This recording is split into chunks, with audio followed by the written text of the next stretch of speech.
Okay, so you submitted a case for this deep dive, and it really caught my attention. Miyuki Ishikawa, the deadly midwife. I mean, it sounds like the title of a movie or something, but it's a real story. Yeah, And wow, it's disturbing to say the least. it's a fascinating case for sure. Um, on the surface, it's got all the elements of a classic thriller, but what really sets it apart is that it kind of makes us think.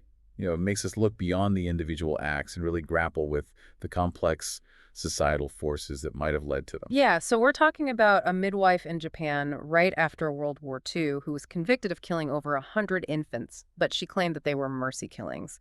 I think what makes this deep dive so important is trying to understand how something so horrific could even happen. Absolutely. And to understand, I think we really need to start with the setting. Post-war Japan was a nation in ruins, Right. right? Widespread poverty, no real social support systems to speak of. A lot of families were just barely surviving, and some felt like they just couldn't care for their children. You're saying this like backdrop of desperation is essential to understanding Ishikawa's motives? Exactly. It doesn't excuse her actions, of course, but it provides like really crucial context. Imagine the pressure, the lack of options for these families. Yeah. It was in this environment that Ishikawa, who was working at the Kotobuki Maternity Hospital, began what she called these mercy killings. Okay, so let's unpack this idea of mercy killings a little bit. From what I've read, these weren't quick or painless. It sounds like it was more like deliberate neglect. You're right. Ishikawa and her accomplices, and this even included some doctors and administrators, they would systematically neglect these infants, withholding basic care Yeah. and essentially leaving them to die from starvation or illness. Mm. And there's even evidence that they used drugs or other methods to speed up the deaths in some cases. And the most disturbing part, it seems like she actually profited from this, taking money from these desperate parents who felt they had no other choice. Yeah, that financial aspect adds another layer to this whole ethical dilemma, doesn't it? Was this really mercy? Was it some twisted kind of compassion in the face of societal failure? Or was it something much more sinister? I think that question is really at the heart of what makes this case so fascinating and so disturbing. It's just hard to even fathom how anyone could justify such actions, especially on this kind of scale. The scale of it is truly staggering. Okay. At least 103 infant deaths have been confirmed, but a lot of people think the true number could be way higher. Unfortunately, the lack of strict regulations about infant deaths back then made it difficult to get an accurate count. I mean, that lack of oversight speaks to a much larger systemic issue, don't you think? It's like Japanese society at the time had developed this blind spot when it came to these infants. Exactly. The combination of social pressures, economic hardship, and inadequate legal frameworks created this dangerous blind spot. And this brings us to the discovery of the crimes, which was almost as shocking as the crimes themselves. It happened entirely by chance. From what I understand, authorities just stumbled upon these abandoned infant corpses, and that led them straight to Ishikawa and the Kotobuki Maternity Hospital. And when they searched the hospital, they found dozens more bodies. Some had been jumped in mortuaries, others just hidden away. It wasn't like some secret operation. These horrible acts were happening right out in the open. That's what I find so baffling. How could this go unnoticed for years? Was it like willful ignorance? A society just choosing to ignore this really uncomfortable truth? Those are the questions that still linger about this case. Was there some level of complicity among the people who knew or suspected what was going on? Or was it just negligence, a failure to connect the dots in a system that was already stretched so thin after the war? We got to remember that Japan's legal and social structures were still in shambles after the war, and this case exposed some deep cracks in their foundation. And those cracks became even more apparent during Ishikawa's trial. You'd think with all this evidence, so many victims, that she would face some serious consequences. You'd think so, right? But we have to remember that Japan's legal system was really struggling to rebuild after the war.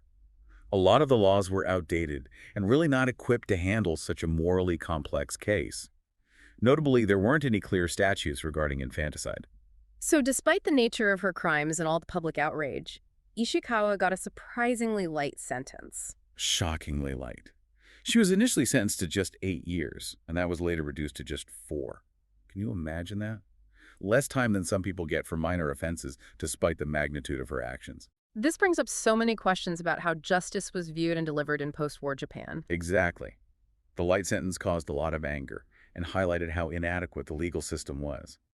The defense argued that Ishikawa was essentially forced into these mercy killings because the government hadn't provided support for these families. How much weight do you think that argument holds? That's a really tough question. Hmm. I mean, on one hand, you've got families going through unimaginable hardship with seemingly no options available. But on the other hand, there's the systematic killing of innocent lives, the exploitation of their vulnerability for personal gain. It's this real moral and legal gray area. It is, and it highlights the broader issues that were at play in Japan at that time. We're talking about a post-war legal system struggling to catch up with these changing realities, ambiguous societal views on infanticide that were fueled by desperation and this level of corruption and negligence that just allowed these acts to continue for years. It's becoming clear that Ishikawa's light sentence wasn't just about one woman's actions. It was a symptom of this much larger systemic failure, a reflection of a nation dealing with these immense challenges and struggling to protect its most vulnerable members. It's a chilling realization, right? Mm. And it forces us to face this uncomfortable truth. Sometimes individual actions, however horrible they may be, can expose these deep societal flaws that we might otherwise choose to ignore. Wow, it's a lot to process. And I think Yeah. we've only scratched the surface. Indeed. This case has so many layers, so many ethical and societal implications that we really need to unpack. But before we continue, I'm curious to know what's resonating with you so far. What thoughts or questions coming to mind? I think what's getting to me is this contrast between Ishikawa's role as a midwife, someone who's supposed to help bring life into the world, and the horrible nature of her crimes. It's like a total reversal, you know? It is, isn't it? That contrast, that kind of jarring juxtaposition is part of what makes this case so disturbing. It makes you think about the potential for darkness even in those roles and professions that we associate with care and compassion. And it makes me wonder how we as a society define mercy. I mean, was Ishikawa really acting out of compassion, like she claimed, or was it something completely different, like a misguided attempt to fix a societal problem? Or was it a cold, calculated way to exploit the situation? That's a question that people are still debating. Right. We can analyze the historical context, the desperation of post-war Japan, the lack of any real safety nets, but we can't just ignore the individual responsibility here. Ishikawa made a choice, and those choices had devastating consequences for over 100 families. But those choices were made in a very specific context. And one of the things that really bothers me is the complicity of others. The doctors, the administrators, they all knew what was going on. You're bringing up another really crucial aspect of this case, the collective failure that allowed this to happen. Yeah. It wasn't just one person acting alone. It was a network of individuals who, for different reasons, decided to stay silent. And that silence was a form of complicity, right? Like a passive acceptance of something that is just unacceptable. It really says a lot about the norms back then, the way these acts were just normalized in that environment. That normalization is maybe the most unsettling part of all. To think that this went on for years, dozens, maybe even hundreds of infants dying, and it wasn't until those abandoned bodies were found that the truth came out. It really makes you wonder how many more lives could have been saved if someone had spoken up, if there had been a system in place to protect those vulnerable children. That's a question that stays with you. It highlights the tragic consequences of staying silent, of ignoring injustice, even when you see it happening. It's a reminder that we all have a responsibility to speak up, to fight injustice, and to advocate for those who can't advocate for themselves. We've talked a lot about the societal factors, but we can't forget that Ishikawa actually profited from these killings. She took advantage of families who were desperate, and she used their situation for her own gain. That financial aspect is undeniable, and it makes the case even more morally complex. It blurs the lines between misguided good intentions and, just calculated self-interest. Yeah. It forces us to ask, where does compassion end and exploitation begin? It's a question that I think each person listening has to answer for themselves. But as we examine this case, we have to acknowledge that even if we try to frame them as mercy, Ishikawa's actions crossed a line. Absolutely. Taking innocent lives, no matter what the reason, raises profound ethical questions that we as a society need to keep wrestling with. This case is like a stark warning against making excuses for these kinds of acts, against justifying something unthinkable under any circumstances. It's also a cautionary tale, right? It makes us look at our own societies, our own systems, and ask ourselves, are we doing enough to protect those who are most vulnerable?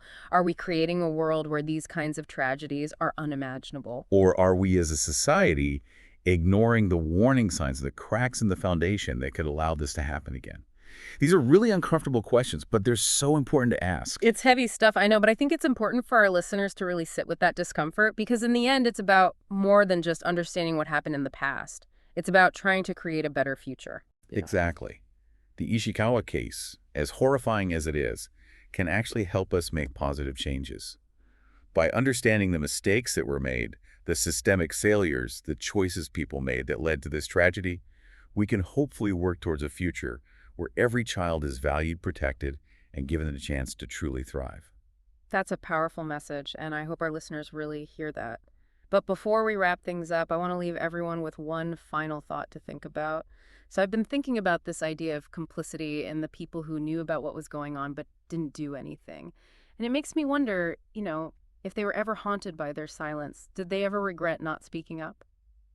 That's a really profound question, and I think it gets to the heart of the moral struggle that must have been going on for these individuals. It's easy to judge from the outside looking in, but we have to try to understand the pressures they were facing, the fear of repercussions, the potential damage to their own careers and reputations. Maybe some of them even tried to justify their silence by telling themselves that speaking up wouldn't have made a difference anyway. It's like they were trapped in this system that was already so broken and they felt powerless to change it. Exactly. And that sense of helplessness can be paralyzing, especially in a society that was still very hierarchical and where obedience to authority was deeply ingrained. So in a way, their silence becomes a reflection of the larger societal failures as well, right? Absolutely. It speaks to a culture where speaking truth to power was discouraged, where conformity and obedience were valued above individual conscience. And it makes you wonder if there were any individuals who did try to speak up but were silenced or ignored. Oh, I'm sure there were people who wrestled with their consciences who felt that deep moral conflict. But the sad reality is that in systems like this where power is concentrated and accountability is lacking, the voices of dissent are often suppressed. It's a reminder that creating a truly just and compassionate society requires more than just laws and regulations. It requires a fundamental shift in cultural values, a commitment to individual responsibility, and the courage to speak up against injustice even when it's difficult.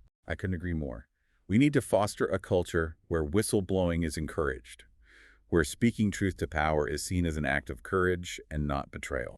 And where protecting the vulnerable is everyone's responsibility, not just the responsibility of a select few. Exactly. It's about recognizing that we're all interconnected and that the well-being of one member of society affects us all. This deep dive has been really heavy, but I think it's so important to have these conversations, to shine a light on these dark chapters of history so we can learn from them and hopefully prevent them from happening again. I completely agree.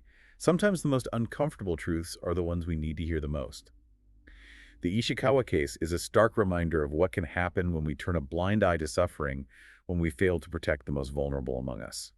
So to our listeners, I want to say thank you for joining us on this difficult journey. We know this wasn't an easy topic to explore, but we believe that it was an important one. And we hope that this deep dive has challenged you to think critically about the world around you, to question the status quo, and to never be afraid to speak up for what you believe is right. Remember, history has a way of repeating itself if we don't learn from its mistakes. So let's all commit to creating a future where tragedies like this are truly unthinkable, where every child is safe, valued, and given the opportunity to thrive. Thank you for listening.